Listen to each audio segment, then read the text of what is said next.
Hello friend, स्वागत है आपका हमारे यूट्यूब चैनल पर। दोस्तों, हम लोग कवर कर रहे हैं एम लक्ष्मीकांत की सीरीज कवर कर रहे हैं हम लोग, जिसमें पूरी एम लक्ष्मीकांत आपको पढ़ाई जाएंगी। तो मोस्ट इम्पोर्टेंट सीरीज है दोस्तों, तो बने रहिए हमारे यूट्यूब चैनल के साथ। इससे पहले के वीडियो में हम लोग कवर कर चुके हैं दोस्तों संवैधानिक ऐतिहासिक पृष्ठभूमि के ऊपर, जिसको दो भागों में बांटा है। कंपनी का शासन होता है और एक होता है सम्राट या ताज का शासन। इसके अंतर्गत हम लोग कंपनी के शासन के अंतर्गत कर चुके हैं 1773 का रेगुलेटिंग एक्ट, 1781 का संशोधन अधिनियम, 1786 का अधिनियम, 1784 का पिट्स इंडिया एक्ट, 1793 का चार्टर कानून और 1813 का चार्टर कानून, 1833 का चार्टर और 1853 का चार्टर। ये होते हैं कंपनी के शासन के। दोस्तों, प्लेलिस्ट में विजिट करके आप लोग इससे पहले के वीडियो देख सकते हैं। सम्राट या ताज के शासन के अंतर्गत 1858 का भारत सरकार अधिनियम, 1861 का भारत परिषद अधिनियम और 1892 का भारत परिषद अधिनियम, 1909 का भारत परिषद अधिनियम और 1919 का भारत शासन अधिनियम। दोस्तों, इसके आज अभी के वीडियो में हम लोग पढ़ेंगे 1935 का भारत शासन अधिनियम और भारतीय स्वतंत्रता अधिनियम 1947। इसके पहले के सभी वीडियो आप लोग प्लेलिस्ट में विजिट करके पढ़ सकते हैं। दोस्तों, बहुत इंपॉर्टेंट सीरीज चल रही है। आप हमें फेसबुक पेज पर फॉलो कर सकते हैं। फेसबुक पेज पर दोस्तों सर्च करना है मॉडिफाई एग्जाम करके, आपको सर्च करना है, और इंस्टाग्राम पर और टेलीग्राम चैनल अवश्य ज्वाइन करिए, जिससे पीडीएफ आपको मिलती रहे। दोस्तों, हमारे दो यूट्यूब चैनल है, मॉडिफाई एग्जाम और मॉडिफाई स्टडी करके हमारे दो यूट्यूब चैनल है, आप इन्हें सब्सक्राइब कर सकते हैं। तो आइए शुरू करते हैं आज 1935 का भारत शासन अधिनियम। यह अधिनियम भारत के लिए पूर्ण उत्तरदायी सरकार के गठन के में एक मील का पत्थर साबित हुआ। यह लंबा एवं विस्तृत दस्तावेज है, जिसमें 321 धारा है। कितनी? 321 धाराएं एवं 10 अनुसूचियां थी। इस अधिनियम की विशेषता इस प्रकार है। दोस्तों, यह अधिनियम बहुत ही ज्यादा इंपॉर्टेंट है, क्योंकि बोला जाता है भारत का संविधान पर मैक्सिमम प्रभाव इसी भारत शासन अधिनियम 1935 का रहा है, क्योंकि इसी से उठाकर एक्यूरेट जैसी की वैसी कुछ धाराएं या कुछ अनुसूचियां ले ली गई है भारत के संविधान में। इसलिए बहुत ही ज्यादा इंपॉर्टेंट पॉइंट बन जाता है 1935 का भारत शासन अधिनियम। आइए इसके अंदर क्या क्या विशेषताएं थी देखते हैं। इसमें था पहली, अखिल भारतीय संघ की स्थापना की, जिससे राज्यों और रियासतों को एक इकाई की तरह माना। ठीक है, अखिल भारतीय संघ की स्थापना की, जिसमें राज्य और रियासतों को एक इकाई की तरह माना। अधिनियम केंद्र और इकाई के बीच 3 सूचियां, संघीय सूची, राज्य सूची, समवर्ती सूची, दान के लिए। ठीक है, संघीय सूची और राज्य सूची के अंदर कितने? 54 थे, और समवर्ती सूची मतलब 36 के आधार पर शक्तियों का बंटवारा कर दिया गया। अवशिष्ट शक्तियां वायसराय को दे दी गई। हालांकि यह संघीय व्यवस्था कभी अस्तित्व में नहीं है, क्योंकि देवी रियासतों ने इसमें शामिल होने से इनकार कर दिया। आज ही की तरह थी ये, जैसे कुछ अभी भी ये संघीय देखो, संघीय सूची, राज्य सूची और समवर्ती सूची आज भी अवेलेबल है। आज भी संविधान के अंदर 3 सूचियां है। इसी तरह की तीन सूचियां थी दोस्तों, और राज्य और रियासतों को एक इकाई की तरह माना। मतलब आज ही की तरह का पूरा स्ट्रक्चर था। मतलब आज जैसे कानून बना सकते हैं, राज्य भी कानून बना सकते हैं, केंद्र भी कानून बना सकते हैं, लेकिन राष्ट्रपति की मंजूरी अवश्य दी जाती है, क्योंकि राष्ट्रपति जब तक उस पर साइन नहीं करते तब तक के कुछ होता नहीं है। आज ही की तरह पूरा सिस्टम 1935 की तरह था। इसने प्रांतों में द्वैध शासन व्यवस्था समाप्त कर दी और प्रांतीय स्वायत्तता शुभारंभ किया। मतलब प्रांत भी अपनी तरह इंडिपेंडेंट है। प्रांत मीन्स क्या होता है? प्रांत भी राज्य ही होता है दोस्तों। राज्यों को अपने दायरे में रहकर स्वायत्त तरीके से 3 पृथक क्षेत्रों में शासन का अधिकार दिया गया। इसके अतिरिक्त अधिनियम ने राज्यों में उत्तरदायी सरकार की स्थापना की। ठीक, एक उत्तरदायी सरकार की स्थापना की, यानी गवर्नर को राज्य विधान परिषदों के उत्तरदायी मंत्रियों की सलाह पर काम करने की आवश्यकता। ठीक है, गवर्नर भी मतलब राज्य विधान की मंत्रियों की सलाह पर ही काम करेगा। इस व्यवस्था 1937 में शुरू की गई और 1939 में समाप्त कर दी गई। ठीक है, यह व्यवस्था कर दी गई थी लेकिन ये समाप्त भी कर दी। 1937 में चालू की, 1939 में खत्म कर दी, मतलब 2 साल का तकरीबन यह चली। और तीसरा है, इसने केंद्र और में द्वैध शासन प्रणाली का आरंभ किया। परिणामतः संघीय विषयों का स्थानांतरण और आरक्षित विषयों को विभक्त करना पड़ा। हालांकि यह प्रावधान कभी लागू नहीं हो सका। 1935 के अंदर ऐसे कई प्रावधान है जो उस टाइम लागू नहीं हो सके। ठीक है, इसका A to Z कॉपी ले लिया गया है भारत के संविधान में कुछ, तो कभी कभी बोल दिया जाता है भारत के संविधान को कि 1935 का भारत शासन अधिनियम की डिट्टो कॉपी है। ठीक है, इसने 11 राज्यों में से 6 को द्विसदनीय व्यवस्था का आरंभ की। अब ये बहुत ही ज्यादा इंपॉर्टेंट है, 11 राज्यों में से 6 में। ठीक है, इस प्रकार बंगाल, बंबई, मद्रास, बिहार, संयुक्त प्रांत असम में द्विसदनीय विधान परिषद और विधानसभा बन गई। ठीक है, जहां द्विसदनीय व्यवस्था लागू होगी, कहां पे? बंगाल, अभी का जो बंगाल है, बंबई, मद्रास, बिहार, संयुक्त प्रांत, ये अपना जो MP वाला बोर्ड पूरा है इसको संयुक्त प्रांत बोलते थे, और असम द्विसदनीय विधान परिषद और विधानसभा बन गई। हालांकि इन पर कई प्रकार के प्रतिबंध थे, मतलब ये तो दे दिया उनको आजादी, तो दे दी लेकिन कंट्रोल आजादी थी।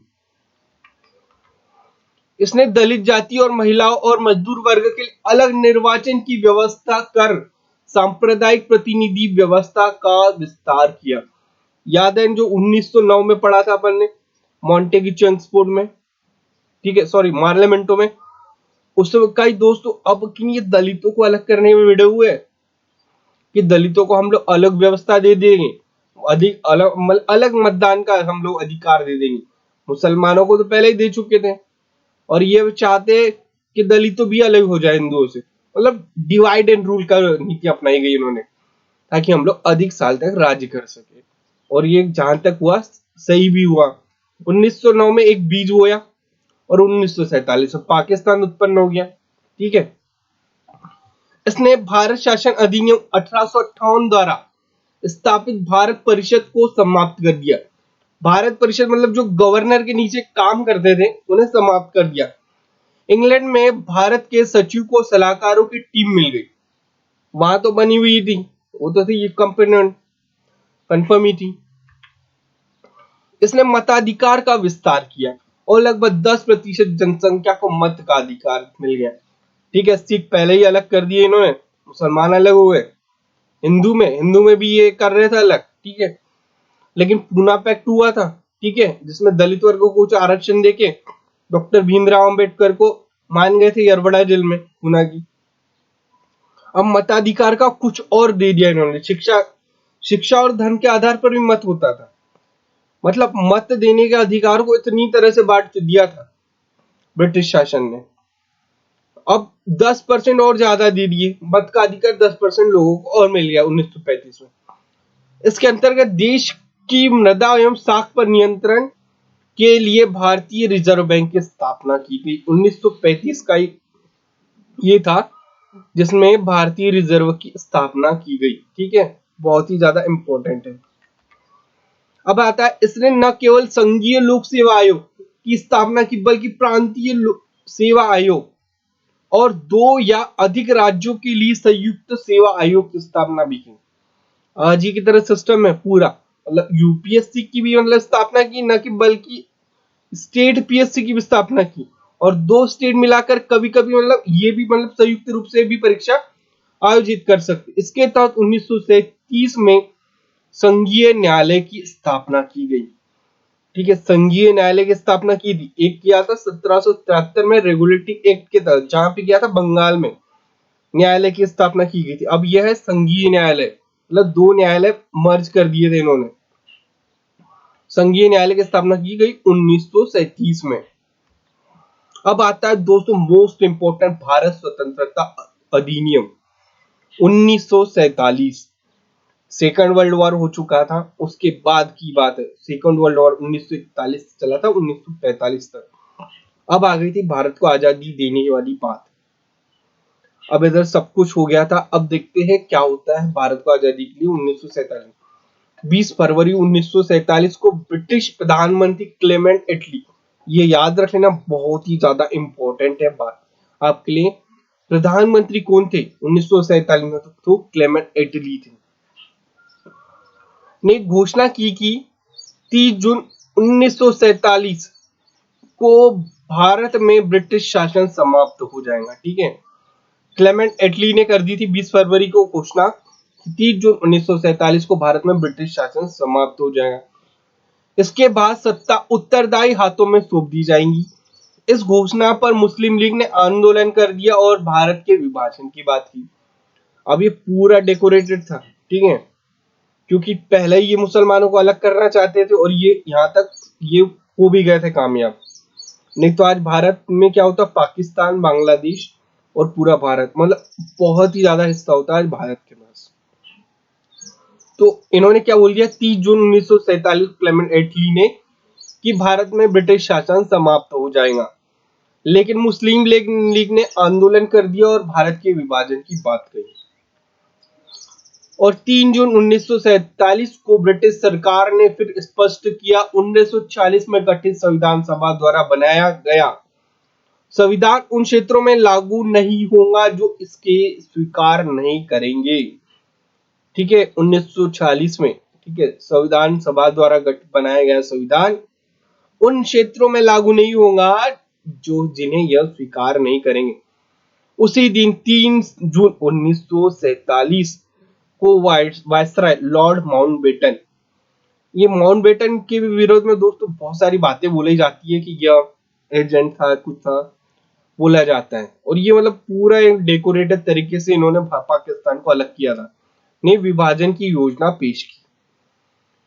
इसे माउंटबेटन योजना कहा गया। इस योजना को कांग्रेस और मुस्लिम लीग ने स्वीकार कर लिया। इस प्रकार भारत स्वतंत्रता अधिनियम 1947 बनाकर उसे लागू कर दिया गया। ये बहुत ही ज्यादा इंपॉर्टेंट है। ठीक है, माउंटबेटन थे उस टाइम के वायसराय भारत के और क्लेमेंट एटली थे प्रधानमंत्री ब्रिटेन के। ये बहुत ही ज्यादा इंपॉर्टेंट है। तो आइए देखते हैं इस अधिनियम की विशेषता इस प्रकार दी। इसने भारत में ब्रिटिश राज्य समाप्त कर 15 अगस्त 1947 को इसे स्वतंत्र एवं संप्रभु राष्ट्र घोषित कर दिया। क्या बोल गया, 15 अगस्त 1947 को इसे स्वतंत्र एवं संप्रभु राष्ट्र घोषित कर दिया। इसने भारत का विभाजन कर दो स्वतंत्र डोमिनो मतलब यही होता है दोस्तों, राष्ट्रीय होता है, लेकिन उस टाइम पूरे स्वतंत्र नहीं हुए थे, कुछ पावर थी। ठीक है, सिर्फ डोमिनो की बात है। संप्रभु राष्ट्र भारत और पाकिस्तान का सृजन किया, जिन्हें ब्रिटिश राष्ट्रमंडल से अलग होने की स्वतंत्रता थी। ब्रिटिश राष्ट्रमंडल दोस्तों यहाँ पे खेल खेले जाते हैं, वह जो वही राष्ट्र होते हैं जो कभी ब्रिटेन के ताज के नीचे थे। ठीक है, यानी जिन्होंने ब्रिटिश ने जिस पर राज किया वही राष्ट्रमंडल के अंतर्गत आते हैं। राष्ट्रमंडल में दोस्तों आप बाहर भी हो सकते हैं और वापस आ भी सकते हैं। ठीक है, इसने वायसराय का पद समाप्त कर दिया। इसके स्थान, ये स्थान है, ठीक है, इसके स्थान पर दो डोमिनियन राज्यों में गवर्नर जनरल के पद का सृजन किया, जिसकी नियुक्ति नए राष्ट्र की कैबिनेट की सिफारिश पर ब्रिटेन के ताज को करनी थी। इन पर ब्रिटेन की सरकार का कोई नियंत्रण नहीं होना था। वायसराय का पद खत्म कर दिया, उसकी जगह दोस्तों गवर्नर जनरल का पद सृजन किया गया 1947 के लिए। और इस पद पर ब्रिटेन सरकार की कोई नियंत्रण नहीं था, ये पूरी तरह इंडिपेंडेंट पद था।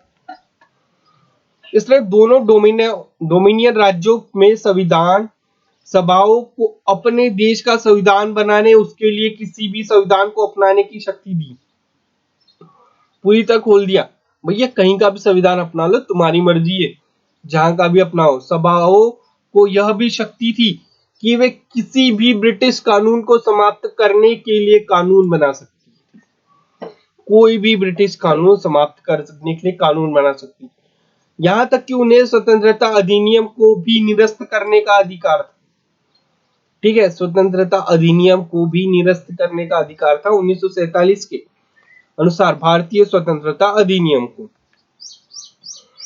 इसने डोमिनियन राज्यों की संविधान सभाओं को यह शक्ति प्रदान की गई कि वे नए संविधान का निर्माण एवं क्रियान्वयन होने तक अपने अपने संबंधित क्षेत्रों के लिए विधान सभा बना सकती है। तो ये भी बहुत ही ज्यादा इंपॉर्टेंट है, मतलब विधानसभा बना सकती है जब तक नया संविधान लागू न हो जाए। 15 अगस्त 1947 के बाद ब्रिटिश संसद में पारित हुआ और कोई भी अधिनियम दोनों डोमेनों पर तब तक लागू नहीं होगा जब तक कि दोनों डोमिनियन इस कानून को मानने के लिए कानून नहीं बना लेंगे। बहुत ही ज्यादा इंपॉर्टेंट है 15 अगस्त 1947 का। अब अगला है, इस कानून ने ब्रिटेन में भारत सचिव का पद समाप्त कर दिया। इसकी सभी शक्तियां राष्ट्रमंडल मामलों में राज्य सचिव को स्थानांतरित कर दी गई।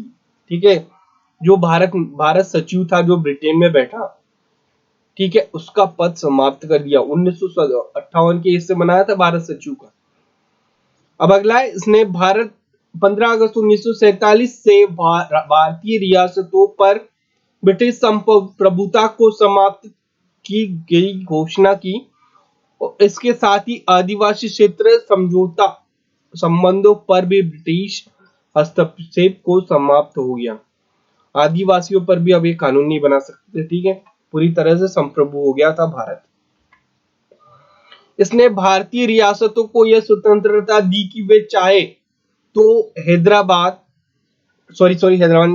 ये दोस्तों मैं बता रहा था, इसने भारतीय रियासतों को यह स्वतंत्रता दी कि वे चाहे तो भारत डोमिनियन या पाकिस्तान डोमिनियन में के साथ मिल सकती है या स्वतंत्र रह सकती है। इसी के तहत दोस्तों क्या थी, हैदराबाद, जूनागढ़ और एक रियासत थी जो भारत में शामिल नहीं होना चाहती थी। हैदराबाद को दोस्तों भारत में शामिल किया गया। सरदार वल्लभ भाई का पटेल का बहुत ही बड़ा हाथ है इसको हैदराबाद को भारत में शामिल करने का। इस अधिनियम ने नया संविधान बनने तक प्रत्येक डोमिनियन में शासन संचालित करने के लिए भारत शासन अधिनियम 1935 के तहत उनकी प्रांतीय सभाओं में सरकार चलाने की व्यवस्था की। हालांकि दोनों डोमिनियन राज्यों को इस कानून में सुधार करने का अधिकार था।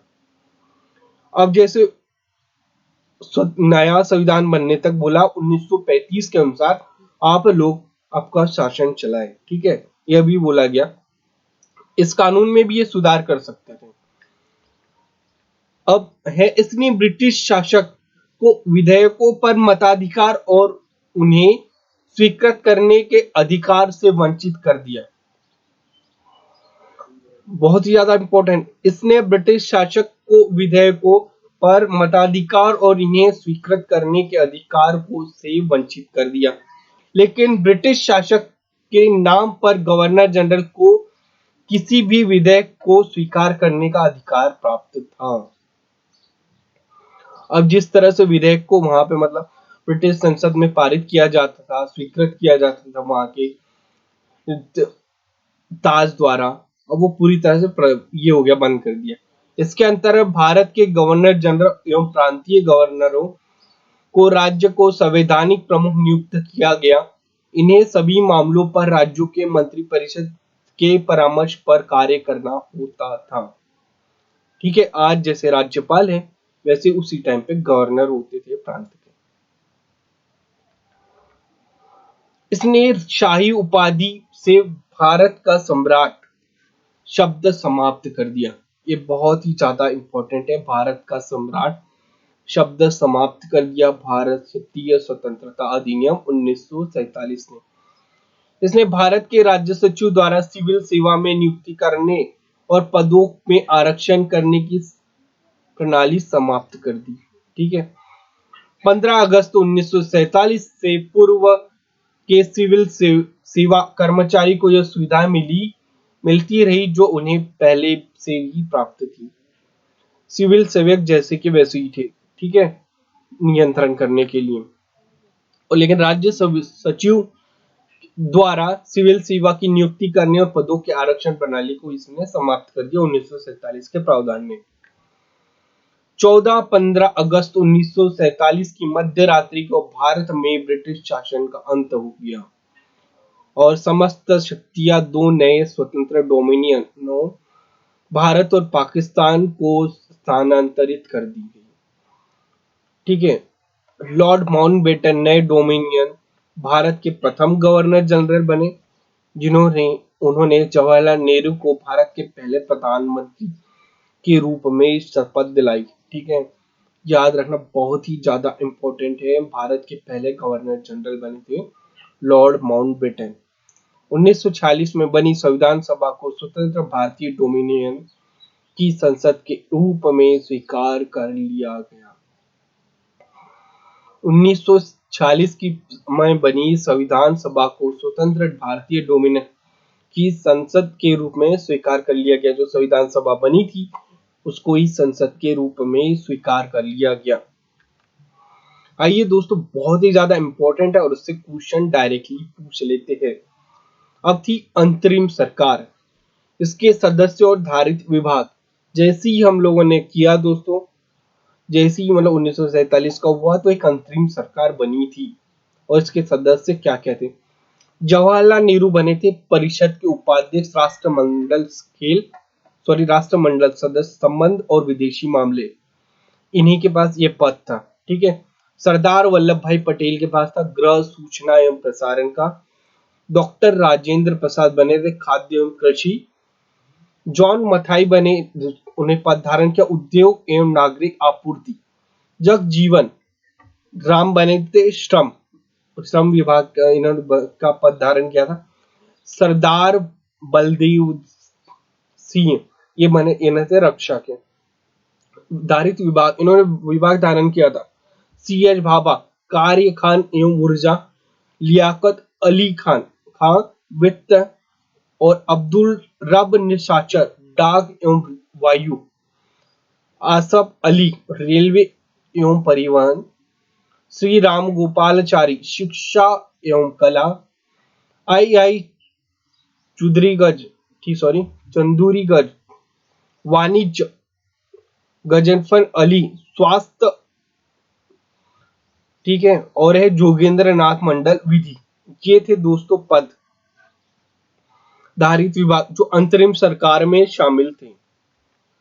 और स्वतंत्र भारत का पहला मंत्रिमंडल, यह बहुत ही ज्यादा इंपॉर्टेंट है। स्वतंत्र भारत का पहला मंत्रिमंडल, इसके अंतर्गत थे क्या सदस्य थे और धारित विभाग। जवाहरलाल नेहरू बने भारत के पहले प्रधानमंत्री, राष्ट्रमंडल संबंध, विदेशी मामले और वैज्ञानिक शोध।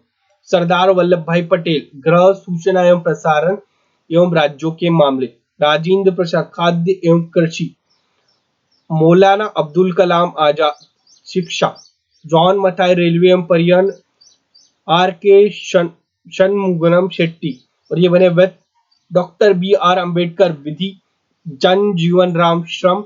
सरदार बलदेव सिंह रक्षा। ठीक है। राजकुमारी अमृत कौर स्वास्थ्य। सी.एच. भाभा वाणिज्य। रफी अहमद किदवी संचार। डॉक्टर श्यामा प्रसाद मुखर्जी उद्योग एवं आपूर्ति और जोगेंद्र नाथ मंडल कार्य खान और ऊर्जा। दोस्तों यह पहली मंत्रिमंडल था भारत का। तो दोस्तों thank you very much.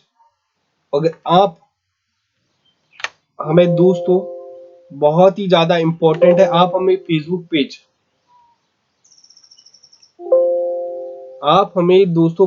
Page पर फॉलो कर सकते हैं। ठीक है, फेसबुक पेज मॉडिफाई एग्जाम करके सर्च करिए और इंस्टाग्राम पर भी आप हमें कर सकते, बहुत ही ज्यादा इंपॉर्टेंट है दोस्तों। टेलीग्राम चैनल ज्वाइन करना, मॉडिफाई एग्जाम करके हमारा टेलीग्राम चैनल है।